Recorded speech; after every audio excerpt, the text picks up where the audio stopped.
પરમ પૂજ્ય ડોક્ટર કુમારી ગીતાબેન સિંહ શાહની નિર્વાણ યાત્રા નીકળી હતી, જેમાં મોટી સંખ્યામાં અનુયાયીઓ જોડાયા હતા. ગીતા મંદિર વડોદરાના ગાદીપતિ પરમ પૂજ્ય ડોક્ટર કુમારી ગીતાબેન શાહ તારીખ 15/11/2024 સોમવારના રોજ બ્રહ્મલીન થયા છે. પૂજ્ય શ્રી ગીતાબેનના અનુયાયીઓ તથા સમગ્ર જનતા માટે અંતિમ દર્શન તથા ગીતા પારાયણ તારીખ 18/11/24 સોમવારના રોજ સવારે 8 થી 10 કલાક દરમિયાન ગીતા મંદિર વડોદરા ખાતે યોજવામાં આવ્યું હતું. સવારે 10 કલાકે તેમની નિર્વાણ યાત્રા ગીતા મંદિર વડોદરાથી શરૂ થઈ વિહાર સિનેમા 4 રસ્તા સુધી પદયાત્રા સ્વરૂપે નીકળી હતી.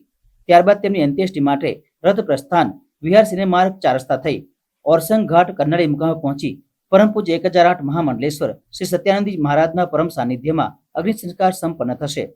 જ્યારે પરમ પૂજ્ય ગીતાબેનની પ્રાર્થના સભાનું આયોજન તારીખ 19/11/2024 મંગળવારના રોજ બપોરે 3 થી 6 કલાક દરમિયાન ગીતા મંદિર વડોદરા ખાતે યોજવામાં આવ્યું છે.